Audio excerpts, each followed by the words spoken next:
What is the most critical reason to inspect your vehicle thoroughly before every trip? A. To locate personal items left behind. B. To check the comfort of the seats. C. To prevent mechanical breakdowns. D. To ensure the vehicle is safe to operate. Answer: D. Pre-trip inspections ensure safety by identifying defects that could lead to breakdowns or accidents. What is the correct action if you double clutch and still can't get your vehicle into the next gear? A. Shift into reverse temporarily. B. Speed up the engine and try again. C. Use the emergency brake. D. Stop, shift to neutral, and try again. Answer: D.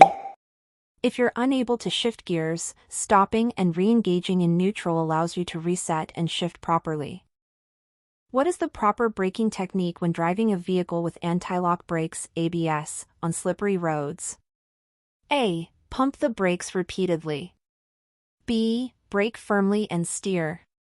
C. Apply the brakes lightly and release quickly. D. Avoid braking altogether. Answer: B. With ABS, you should apply steady, firm pressure and steer where you want the vehicle to go. What is the main cause of skids in large commercial vehicles? A. Using low gears on steep grades. B. Oversteering. C. Poorly inflated tires. D. Driving too fast for conditions. Answer: D. Excessive speed, especially in bad weather or poor road conditions, is the leading cause of skids. Which of the following statements about backing a commercial vehicle is true? A. It's safer to back around a corner than drive forward. B. Backing is always safe if done slowly. C. Use a helper when possible to guide you. D. Mirrors are all you need for safe backing. Answer: C. A spotter or helper greatly reduces the risk of blind spots and potential collisions while backing. What does the air compressor governor control? A. The temperature in the cab. B. When the air compressor will pump air into the tanks. C. The spring brakes. D. Brake drum pressure. Answer: B. The governor tells the air compressor when to start and stop pumping air into the tanks. When should you downshift an automatic transmission when driving downhill? A. Before descending the hill. B. After you feel the brakes overheating. C. Only in wet conditions. D. At the bottom of the hill. Answer: A. Downshifting before descending helps maintain control by using engine braking to reduce reliance on brakes. When transporting cargo, which of the following is required? A. At least one tie-down per 20 feet. B. 2 tie-downs for any cargo regardless of weight. C. Enough tie-downs to prevent movement during transit. D. Tie-downs only if cargo weighs more than 1,000 pounds. Answer: C. FMCSA rules require cargo to be secured against movement under normal driving conditions. What is a proper use of the trailer hand valve? A. To stop the vehicle when parking. B. To test the trailer brakes. C. For normal driving situations. D. To replace the foot brake. Answer: B. The trailer hand valve is primarily for testing trailer brakes, not for normal driving. What should you do if your hydraulic brakes fail while driving? A. Downshift, pump the brakes, and use the parking brake. B. Immediately swerve off the road. C. Turn off the ignition. D. Apply full throttle. Answer: A. Downshifting helps reduce speed, and pumping may build brake pressure. Use parking brake as last resort. The purpose of retarders is to A. Cool the engine. B. Increase acceleration. C. Help slow the vehicle and reduce brake wear. D. Increase fuel efficiency. Answer C. Retarders assist in slowing the vehicle, reducing wear on service brakes, especially on grades. Which factor is the most important in determining how far ahead you should look while driving? A. Vehicle height. B. Speed. C. Fuel level. D. Engine size. Answer B. Higher speeds require looking farther ahead to give more time for decisions and reactions. Which of the following is a sign of tire failure? A. Slight increase in tire pressure. B. A soft thumping sound. C. White smoke from exhaust. D. Increase in engine RPM. Answer B. A loud or soft thumping, vibration, or pulling to one side may signal a tire failure. If your brakes become wet while driving through a puddle, you should A. Slam the brakes to test them. B. Avoid using brakes for 10 minutes. C. Tap the brakes to dry them out. D. Accelerate to dry them faster. Answer C. Light tapping helps warm and dry out the brakes safely. What should be done if you start to hydroplane? A. Accelerate to regain traction. B. Immediately brake hard. C. Release the accelerator and steer straight. D. Turn the wheel rapidly. Answer C. Releasing the gas and gently steering allows traction to return without increasing skid risk. Which of the following is true about emergency braking? A. You should always slam the brakes. B. Controlled braking and stab braking are methods used. C. It is safe to use only the trailer brake. D. You should shift to neutral and coast. Answer B. Controlled and stab braking are recommended for emergency stops to avoid wheel lockup.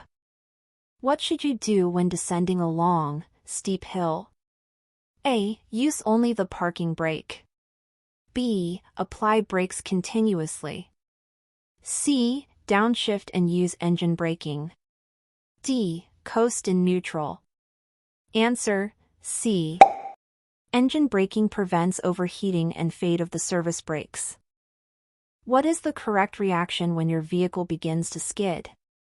A. Overcorrect immediately. B. Brake hard and hold. C. Steer in the direction you want to go. D. Accelerate quickly. Answer C. Steering into the skid helps realign the tires with the direction of travel. What is off-tracking in large vehicles? A. When the rear wheels follow a tighter path than the front. B. When the trailer overtakes the cab. C. When the truck loses alignment. D. When tires rotate in opposite directions. Answer A. Off-tracking is when rear wheels follow a shorter path than the front, especially during turns. What is the proper following distance when driving a commercial vehicle under normal conditions? A. 2 seconds for each 20 feet of vehicle. B. 1 second per 10 feet of vehicle. C. 1 second per 20 feet of vehicle. D. 2 seconds total. Answer A. FMCSA recommends 1 second for every 10 feet of vehicle length under 40 miles per hour, plus an extra second if over. When should you check your mirrors for a lane change? A. Just after turning. B. Only once before changing.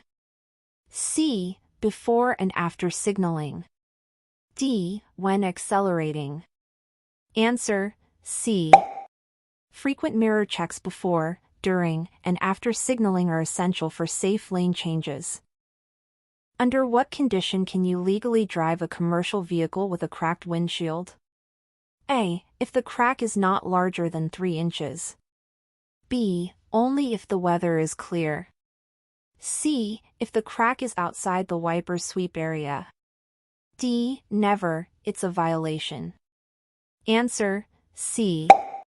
Cracks outside the wiper sweep area may be acceptable but must not obstruct driver visibility. What is the primary function of the trailer service brakes? A. Parking the trailer. B. Releasing the air supply. C. Applying brakes separately from the tractor. D. Locking the brakes in emergencies. Answer: C. The trailer service brakes allow the driver to apply braking only to the trailer using the hand valve. What is the purpose of a pre-trip inspection report? A. To report fuel use. B. To track travel time. C. To ensure previous defects are repaired. D. To compare routes. Answer: C. Pre-trip reports help ensure defects found in prior inspections have been addressed. What is the main reason to use the left turn lane before a turn? A. To increase speed. B. To block traffic. C. To allow space and signal intent. D. To test trailer tires. Answer: C. Using the left turn lane allows space and alerts other drivers of your intention to turn safely. If your vehicle gets stuck on railroad tracks and a train is approaching, what should you do? A. Call for roadside assistance. B. Stay in the vehicle and honk the horn. C. Exit the vehicle and run toward the train. D. Exit and run away at an angle toward the train. Answer: D. Running at an angle in the direction of the train prevents injury from flying debris if the train hits.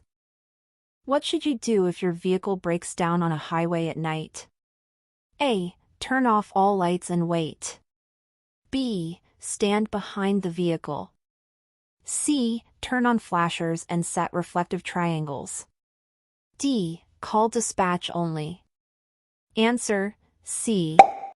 Using flashers and placing warning devices alerts other drivers and prevents collisions.